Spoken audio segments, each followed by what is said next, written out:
Question से हम लोग देखना शुरू करते हैं। आप लोग देख रहे हैं पहला नंबर, आधुनिक सभ्य समाज श्रम विभाजन को किस लिए आवश्यक मानता है। पहला नंबर क्वेश्चन का जवाब आप लोग जल्दी से बताइए, एकदम जल्दी जल्दी से आप लोग जवाब बताइएगा। आधुनिक सभ्य समाज श्रम विभाजन को किसके लिए आवश्यक मानता है, तो जवाब हो जाएगा कार्यकुशलता के लिए। पहला का ए नंबर ऑप्शन सही होगा। दूसरा है श्रम विभाजन और जाति प्रथा निबंध किसके द्वारा लिखा गया है, तो जवाब होगा भीमराव अंबेडकर के द्वारा लिखा गया है। तीसरा है 20 के दांत कहानी में मोटर कार किसकी थी, तो 20 के दांत कहानी में जल्दी से बताइए मोटर कार किसकी थी, तो सेन साहब की। तीसरा का सी नंबर ऑप्शन सही होगा। चलिए चौथा नंबर, सेन साहब की कितनी लड़कियां थी, तो सेन साहब की प्यारे बच्चे 5 लड़कियां थी, ध्यान रखिएगा। क्लास को एक बार आप लोग शेयर जरूर कर दीजिएगा अपने व्हाट्सएप ग्रुप में, ठीक है ना। परीक्षा से पहले सब लोगों के पास ये वीडियो पहुंच जानी चाहिए, तो आप लोग प्यारे बच्चे शेयर जरूर कर दीजिएगा। और जो बच्चे अभी तक चैनल को सब्सक्राइब नहीं किए हैं तो चैनल को जरूर सब्सक्राइब करिएगा, ताकि आगे के हर एक क्लास का नोटिफिकेशन आपको ऐसे ही प्यारे बच्चे मिलता रहे। पांचवा नंबर है कि द कास्ट इन इंडिया किसके द्वारा लिखा गया है। पांचवा नंबर, तो the caste in India Max Muller के द्वारा लिखा गया है। पांचवा का डी नंबर ऑप्शन सही, sorry the caste in India, sorry बाबू यहां पर भीमराव अंबेडकर होगा, बी नंबर ऑप्शन सही होगा। The caste in India Bhimrao Ambedkar के द्वारा लिखा गया है। छठा है कि विश्वविख्यात विद्वान मैक्स मूलर का जन्म कहां हुआ, तो मैक्स मूलर का जन्म कहां हुआ था, मैक्स मूलर का जन्म हुआ है जर्मनी में, सी नंबर ऑप्शन बिल्कुल सही जवाब होगा। सातवां नंबर है कि मैक्स मूलर ने सर्वविध संपदा और प्राकृतिक सौंदर्य से परिपूर्ण देश किसे कहा है, तो भारत को कहा है, ध्यान रखिएगा। आगे है अनाम दास का पोथा उपन्यास किस लेखक की कृति है, तो अनाम दास का पोथा ये बाबू हजारी प्रसाद द्विवेदी का लिखा हुआ है। आठवां का ए नंबर ऑप्शन सही होगा। चलिए नौवां नंबर है कि हजारी प्रसाद द्विवेदी ने निर्लज अपराधी किसे कहा है, तो नाखून को हजारी प्रसाद द्विवेदी ने निर्लज अपराधी कहा है। किस चीज को, नाखून को, ध्यान रखिएगा। 10वां नंबर है कि हिंदी के आदि कवि सरहपात की कृति कौन सी है, तो दोहा कोश प्यारे बच्चे सरहपात की कृति है। 10वां का ए नंबर ऑप्शन सही जवाब है, ठीक है। अगला नंबर बता दीजिए, प्राचीन भारत के महान वैज्ञानिक किसकी रचना है। प्राचीन भारत के महान वैज्ञानिक ये बाबू गुणाकर मूले की रचना है, ठीक है ना। प्राचीन भारत के महान वैज्ञानिक गुणाकर मूले। लेखक अमरकांत का जन्म कब हुआ था, बताइए लेखक अमरकांत का जन्म कब हुआ था, तो बाबू आपको हम जन्म के बारे में पूरा ट्रिक दे दी है, तो जुलाई 1925 ईस्वी में अमरकांत का जन्म हुआ है। अगला है कि बहादुर कहां का रहने वाला था, तो बहादुर नेपाल का रहने वाला था। उसके बाद साहित्य मनुष्य के संपूर्ण जीवन से संबंध है, यह पंक्ति किस पाठ से उद्धृत है, तो साहित्य जो है वो मनुष्य के संपूर्ण जीवन से संबंधित है। ये 14 नंबर जो क्वेश्चन है इसका जवाब क्या होगा, परंपरा का मूल्यांकन, ए नंबर ऑप्शन सही होगा। जो बच्चे ए नंबर ऑप्शन का जवाब दे रहे हैं ना बिल्कुल उनका सही जवाब है। 15 नंबर बता दीजिए, साहित्य की परंपरा का पूर्ण ज्ञान किस व्यवस्था में संभव है, तो समाजवादी व्यवस्था में। साहित्य की परंपरा का पूर्ण ज्ञान समाजवादी व्यवस्था में संभव है। आप लोग एक बात ध्यान रखिएगा, परीक्षा में प्यारे बच्चे 100 में से 50 बनाना होगा, एकदम 50 में 50 करके आइएगा, ज्यादा हार्ड क्वेश्चन नहीं होगा, एकदम इसी टाइप का क्वेश्चन होगा और हर एक क्वेश्चन को आप लोग बनाने का प्रयास करिएगा। जित जित मैं निरखत हूं पाठ के लेखक, तो बिरजू महाराज हो जाएंगे, 16 का ए ऑप्शन। बिरजू महाराज किस घराने से है, बिरजू महाराज लखनऊ घराने से है, डी ऑप्शन सही जवाब है। अगला है कि ला शत्रुज कहां है, तो ला शत्रुज प्यारे बच्चों कहां है, फ्रांस में है ना, तो यहां पर 18 का सी नंबर ऑप्शन सही जवाब होगा। जो बच्चे 18 का सी बता रहे हैं बिल्कुल सही है। अगला है मछली कहानी कहां से संकलन ली गई है, मछली कहानी, तो मछली महाविद्यालय से लिया गया है। झोले में कितनी मछलियां थी, तो झोले में 3 मछलियां थी, 20 का ए ऑप्शन सही होगा। झोले में 3 मछलियां थी। नौबत खाने में इबादत क्या है बाबू, बताइए 21वां नंबर क्वेश्चन, नौबत खाने में इबादत, तो ये व्यक्ति चित्र है जिसमें बिस्मिल्लाह खां के बारे में बताया गया है। अगला है कि जीवन के आरंभिक दिनों में बिस्मिल्लाह खां को संगीत के प्रति आसक्ति कैसे हुई, तो जीवन के आरंभिक दिनों में बिस्मिल्लाह खां को प्यारे बच्चे रसुलन बाई और बतुलन बाई के संगीत से क्या हुई थी, संगीत के प्रति आसक्ति हुई थी। अगला है कि मेरा धर्म कैद खाने का धर्म नहीं है, यह किसका कथन है, तो मेरा धर्म कैद खाने का धर्म नहीं है, यह महात्मा गांधी जी का कथन है। उसके बाद गांधी जी को महात्मा की उपाधि किसने दी, गांधी जी को महात्मा की उपाधि किसने दी, 24 नंबर, तो जवाब क्या हो जाएगा, 24 का जवाब हो जाएगा रविंद्रनाथ टैगोर ने। 24 का सी नंबर ऑप्शन सही जवाब होगा। चलिए 25 बता दीजिए, दक्षिण अफ्रीका से गांधी जी भारत कब लौटे, दक्षिण अफ्रीका से गांधी जी भारत कब लौटे थे, 25वां नंबर क्वेश्चन, तो जवाब हो जाएगा 1915 ईस्वी में। कब प्यारे बच्चे, 1915 ईस्वी में। आगे है कि गायक का संधि विच्छेद बताइए, गायक का संधि विच्छेद क्या होगा, 26 नंबर क्वेश्चन, तो गायक का 26 का जवाब हो जाएगा गै जोड़ अक से प्यारे बच्चे गायक होता है। साक्षर का संधि विच्छेद बता दीजिए। साक्षर का संधि विच्छेद होता है स जोड़ अक्षर। स जोड़ अक्षर से क्या बनता है? साक्षर बनता है। अगला है अनुज शब्द में उपसर्ग। तो भाई मेरे अनुज में अनु उपसर्ग लगा हुआ है। अगला है पाक का उच्चारण स्थान। तो पाक का उच्चारण स्थान ओष्ठ होता है। सी नंबर ऑप्शन सही होगा। तीसवां नंबर क्वेश्चन बता दीजिए। संज्ञा के भेद नहीं है। देखो जातिवाचक संज्ञा होता है, व्यक्तिवाचक संज्ञा, समूहवाचक संज्ञा होता है, ये संबंधवाचक संज्ञा नहीं होता है। तो 30 का डी नंबर ऑप्शन सही होगा। जो बच्चे 30 का डी नंबर ऑप्शन बता रहे हैं ना, उनका जवाब क्या है? बिल्कुल सही है। हाँ, जवाब याद रखिएगा। अगला है बुढ़ापा कौन संज्ञा है बाबू? बुढ़ापा, बुढ़ापा ये भाववाचक संज्ञा है। बुढ़ापा कौन सी संज्ञा है? बुढ़ापा भाववाचक संज्ञा है। आगे है कि मई शब्द कौन संज्ञा है? देखो भाई मई क्या है? ये महीने का नाम है मई, तो मई क्या हो जाएगा? व्यक्तिवाचक संज्ञा, चूंकि मई तो भाई एक ही होता है ना, खास है। अपराध शब्द कौन लिंग है? 33 नंबर क्वेश्चन। स्त्रीलिंग और पुल्लिंग में बच्चे अक्सर गलती करके आते हैं, तो अपराध बताइए। अपराध पुल्लिंग हो जाएगा। और श्याम शब्द का स्त्रीलिंग क्या होता है? तो श्याम का स्त्रीलिंग श्यामा होता है। श्याम का स्त्रीलिंग श्यामा होता है, ध्यान रखिएगा। निम्नलिखित में सर्वनाम कौन सा है? तो ओवह जो है प्यारे बच्चे, वह सर्वनाम है। आगे है कि सर्वनाम के कितने भेद होते हैं? तो सर्वनाम के 6 भेद होते हैं, यह भी याद रखिएगा। सर्वनाम के कितने भेद होते हैं? सर्वनाम के 6 भेद होते हैं, ध्यान रखिएगा। आगे है यह कलम किसकी है? किस विशेषण का उदाहरण है? 37 नंबर क्वेश्चन। तो यह कलम किसकी है? किसकी है? तो यह सर्वनामिक विशेषण है।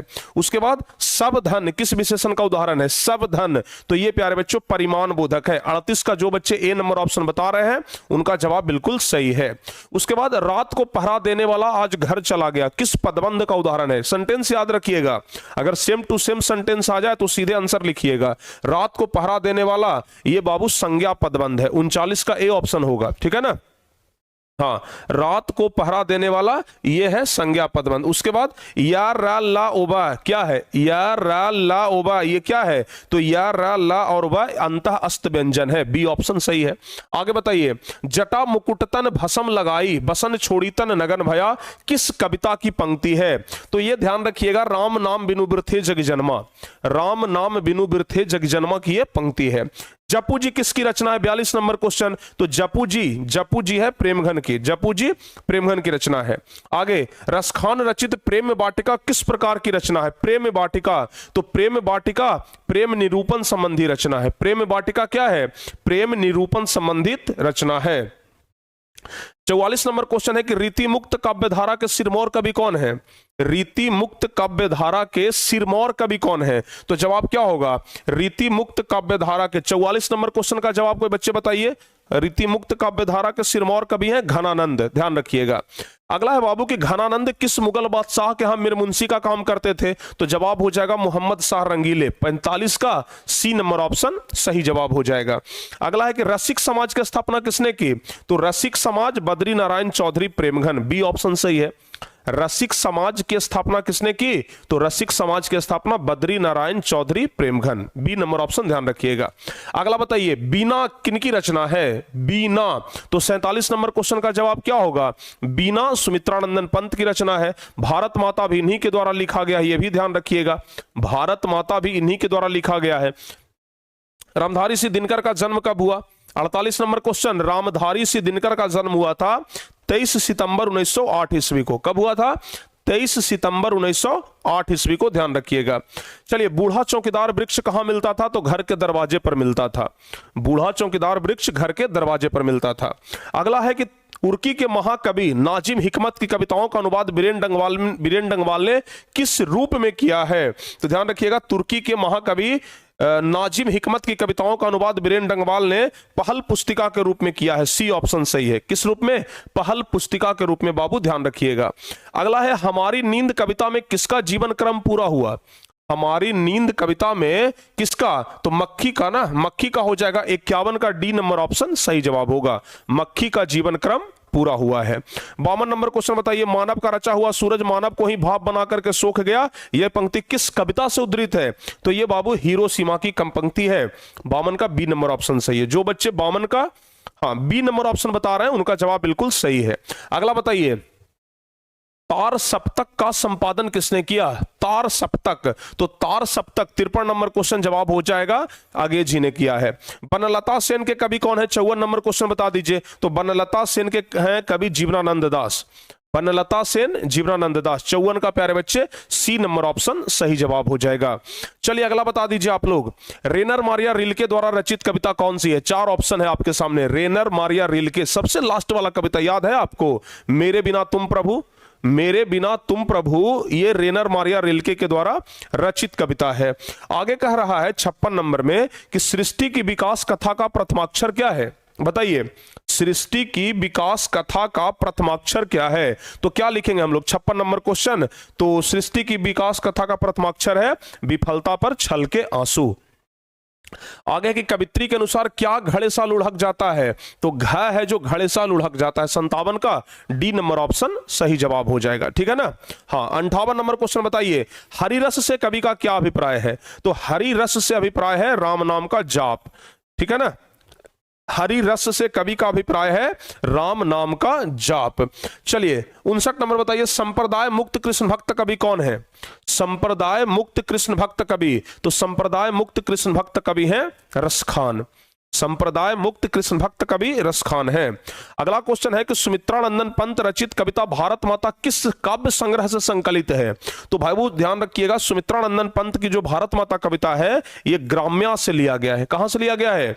हाँ, ग्राम्या से लिया गया है, ध्यान रखिएगा। काफी बहुत जल्दी में हम बता रहे हैं आप लोगों को, सोच लीजिए अभी मात्र 12-13 मिनट हुआ है और हम आपको 61-60 क्वेश्चन बता दिए हैं 12-13 मिनट में। लगभग 20 मिनट में हम आपको 100 क्वेश्चन कंप्लीट करवाएंगे। 20 मिनट में अगर 100 क्वेश्चन का रिवाइज कर रहे हैं तो सोच लीजिए परीक्षा में कितना ज्यादा क्वेश्चन का रिवाइज आप कर लेंगे। बताइए, ये जो कर्पूर शब्द है, ये कर्पूर शब्द क्या है बाबू? तो ये कर्पूर जो है ना वो तत्सम है, कर्पूर शब्द तत्सम है। आगे है, डाल पर चिड़िया गाती है, कर्ता ने कर्म को, अधिकरण में पे पर होता है ना, अधिकरण में पे पर, सीधे 62 का ए नंबर ऑप्शन सही जवाब हो जाएगा। ठीक है, चलिए अगला बता दीजिए, ये कह रहा है कि पुष्प शब्द क्या है? तो पुष्प भाई तत्सम है। ठीक है, अगला है कि ये से शब्द जो यौगिक तो होते हैं पर अर्थ के विचार से अपने सामान्य अर्थ को छोड़ करके किसी परंपरा से विशेष अर्थ के परिचायक हो जाते हैं, तो वैसे शब्द को ना योग रूढ़ शब्द कहा जाता है। वैसे शब्द को योग रूढ़ शब्द कहा जाता है, ध्यान रखिएगा। अगला क्वेश्चन बताइए, सजीव शब्द का विलोम क्या होगा? सजीव का विलोम निर्जीव होता है, सजीव का उल्टा निर्जीव होता है। उसके बाद अगला है कि सूल पानी शब्द कौन समास है? बताइए, सूल पानी, तो 66 का जवाब क्या हो जाएगा? सूल पानी, तो 66 का जवाब हो जाएगा ये बाबू बहुब्रीहि समास है। ठीक है ना? आपको बताए थे ना कि जो सामान्य अर्थ को छोड़ करके अलग अर्थ धारण कर ले वही होता है बहुब्रीहि समास। अगला है कि सभापति कौन सा समास है बाबू? सभापति, तो सभा का पति, बीच में कारक चिन्ह आ रहा है तो ये तत्पुरुष समास हो जाएगा। आगे है कि शिव के उपासक को शैव कहा जाता है, शिव के उपासक को शैव कहते हैं, 68 का बी ऑप्शन सही होगा। 69 नंबर है कि घी के दिए जलाना मुहावरे का अर्थ बताइए। घी के दिए जलाना मतलब खुशियां मनाना, अप्रत्याशित लाभ पर प्रसन्नता, तो 69 का सी नंबर ऑप्शन सही होगा। 70 नंबर है कि आकाश शब्द का पर्यायवाची, तो आकाश का गगन होता है, नभ होता है, तो ये नभ ऑप्शन में है, तो डी नंबर ऑप्शन हमारा सही जवाब हो जाएगा। आगे बढ़ते हैं, एक आंख से देखना मुहावरे का अर्थ बताइए। एक आंख से देखना मतलब होता है बराबर मानना, मतलब कहते हैं ना कि दो लड़का है, हम कह रहे हैं कि भाई दोनों को हम एक आंख से देखते हैं, मतलब हम दोनों को बराबर मानते हैं। आगे है कि निम्न में शुद्ध शब्द कौन सा है? बताइए, शुद्ध शब्द वाले में भी बच्चे अक्सर गलती करते हैं, तो भाई शुद्ध शब्द है मैथिली शशि स्मरण, अनाधिकार, अनाधिकार बाबू, यहां पर अनाधिकार शब्द आवेगा ऑप्शन में, एक आकार छूट गया है बस। आगे है कि जो छात्र परिश्रम करेंगे उन्हें सफलता अवश्य मिलेगी, रचना की दृष्टि से किस प्रकार का वाक्य है? तो जो छात्र परिश्रम करेंगे, एक शब्द ये हो, ये सॉरी एक सेंटेंस ये हो गया, एक सेंटेंस ये हो गया, तो दोनों मिलाकर के ये मिश्र वाक्य कहला जाएगा। चलिए आगे बढ़ते हैं, निम्नलिखित वाक्यों में कौन सा वाक्य शुद्ध है? जल्द से यह काम करना है, यह काम जल्दी करना है, यही वाला शुद्ध होगा, यह काम जल्दी करना है, बी नंबर ऑप्शन सही जवाब हो जाएगा। अगला है कि कौन सा शब्द बहुवचन है? अच्छा 75 नंबर क्वेश्चन बताइए, बहुवचन, प्राण शब्द जो है बाबू वो बहुवचन शब्द है, प्राण जो है वो बहुवचन शब्द है, याद रखिएगा। अगला है 76 नंबर क्वेश्चन, श्रीनिवास किस भाषा के साहित्यकार हैं? 76 नंबर, श्रीनिवास जो है वो कन्नड़ भाषा के साहित्यकार है, याद रखिएगा। श्रीनिवास कन्नड़ भाषा के साहित्यकार हैं। अगला है क्योरी राक्षसी इस छोटे से बच्चे को क्यों पीट रही है, ये किसने कहा था, ये बाबू बताइए। क्योरी राक्षसी इस छोटे से बच्चे को क्यों पीट रही है, ये किसने कहा था, 77 नंबर। तो जवाब हो जाएगा ये मगम्मा ने अपनी बहू से कहा था। अगला है अच्युत किसका बेटा है, 78 नंबर बताइए। अच्युत तो लक्ष्मी के बड़े बेटे का नाम था अच्युत, याद है ना, लक्ष्मी के बड़े बेटे का नाम अच्युत था। आगे बढ़ते हैं बाबू, 79 नंबर, सातकोड़ी होता का जन्म कब हुआ था, 79 नंबर बताइए। सातकोड़ी होता, तो सातकोड़ी होता का जन्म हुआ है 1929 ईस्वी में, ठीक है ना, सातकोड़ी होता का जन्म 1929 में हुआ है। 80 नंबर है कि मां के दोनों पुत्र पढ़ लिख करके कहां काम में लगे हुए थे, मां के दोनों पुत्र पढ़ लिख करके कहां काम में लगे हुए थे, तो जवाब हो जाएगा कि शहर में, मां के दोनों पुत्र पढ़ लिख करके शहर में काम में लगे हुए थे। आगे बताइए 80 के बाद बाबू 81 नंबर, मंगू कितने वर्ष की है, 81 नंबर मंगू, तो मंगू 12 वर्ष की है। मंगू कितने वर्ष की है, मंगू 12 वर्ष की है, ध्यान रखिएगा। अगला है कि मदुरै पांडे लोगों की दूसरी राजधानी, यह कहां लिखा हुआ है, मदुरै पांडे लोगों की दूसरी राजधानी है, यह कहां लिखा हुआ है, तो यह काल्डवेल के तुलनात्मक व्याकरण में लिखा हुआ है, काल्डवेल के तुलनात्मक व्याकरण में। अगला बताइए बल्ली अम्माल की बेटी का नाम, बल्ली अम्माल की बेटी का नाम क्या था बाबू, तो बल्ली अम्माल की बेटी का नाम पापाती था कि मंगू था कि अपाती था कि कम्मू था, तो 83 का जवाब हो जाएगा पापाती था। बल्ली अम्माल की बेटी पापाती। ये सारे क्वेश्चन तो आप लोग ऑलरेडी देखे होंगे, 2-4 क्वेश्चन आपको ऐसे मिलेंगे जो कि प्यारे बच्चे लगेगा कि हाँ कुछ डिफरेंट टाइप का है, तो वो आपके सामने भी आ जाएगा। हो सकता है कि हम इसके बाद 20 मिनट का एक आध गो सेट और डाल दें, प्रैक्टिस करके जाइए ना, जितना ज्यादा क्वेश्चन देख करके जाएंगे उतना ही ज्यादा आपके लिए बेहतर होगा। तो इस सेट को देखने के बाद आप लोग एक आध घंटे के बाद एक सेट और दे देंगे, उसको भी जल्दी से देख लीजिएगा।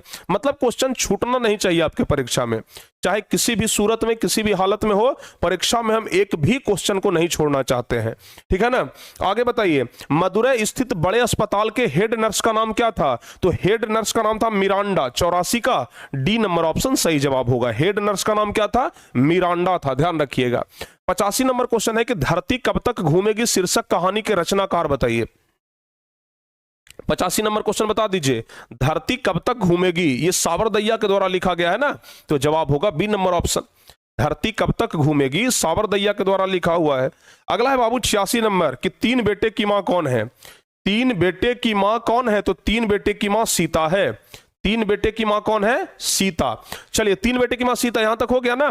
अगला नंबर क्वेश्चन बताइए, धरती कब तक घूमेगी शीर्षक पाठ में सवाल किस चीज का है, धरती कब तक घूमेगी में सवाल किस चीज का है, तो भाई रोटी का सवाल है, 87 का सी नंबर ऑप्शन सही जवाब है। चलिए 88 नंबर बता दीजिए, ढहते विश्वास कहानी में किस राज्य को बाढ़ एवं सूखा से प्रभावित दिखाया गया है, तो ढहते विश्वास कहानी में उड़ीसा को प्यारे बच्चे बाढ़ और सुखाड़ से प्रभावित दिखाया गया है। 88 का ए नंबर ऑप्शन सही जवाब होगा। जो बच्चे 88 का ए बता रहे हैं बिल्कुल सही जवाब है। 89 बता दीजिए, सीता क्या देख करके रुआसी हो गई, तो काला ओढ़ना देख करके सीता रुआसी हो गई थी, ठीक है ना, अपना काला ओढ़ना देख करके सीता रुआसी हो गई थी। अगला है 90 नंबर, अस्पताल से बाहर निकल करके बल्ली अम्माल किस रंग की साइकिल रिक्शा पर सवार हुई, अस्पताल से बाहर निकल करके बल्ली अम्माल किस रंग की साइकिल रिक्शा पर सवार हुई थी, तो जवाब हो जाएगा पीले रंग की साइकिल रिक्शा पर सवार हुई थी। आगे बढ़ते हैं, राम खाता होगा किस काल का उदाहरण है, बताइए। राम खाता होगा, ये प्यारे बच्चे अगर आप देखेंगे तो ये वर्तमान काल में ही है, क्योंकि राम खाता होगा मतलब खाने का काम अभी भी हो रहा है। ये एग्जांपल हम आपको ऑलरेडी पहले भी बता चुके हैं, तो राम खाता होगा वर्तमान काल। आगे उसने कहा था लेकिन नहीं आया, कौन सा वाक्य है, उसने कहा था लेकिन नहीं आया, ये क्या है, संयुक्त वाक्य है ना, ये क्या है, संयुक्त वाक्य है। अगला, निम्नलिखित में शुद्ध शब्द कौन सा है, 93 नंबर क्वेश्चन, तो शुद्ध शब्द कौन सा है, हिंदुस्तान कैसे लिखाता है, ये बाबू सही हो जाएगा, हिंदुस्तान ऐसे ही लिखाता है। अच्छा, त्यागी शब्द में प्रत्यय कौन सा है, त्यागी शब्द में प्रत्यय कौन सा है, तो त्यागी, अगर लास्ट में देखेंगे तो दीर्घई ई है, तो ये बाबू दीर्घई ई, त्यागी में दीर्घई ई जो है वो प्रत्यय ही तो है, ध्यान रखिएगा।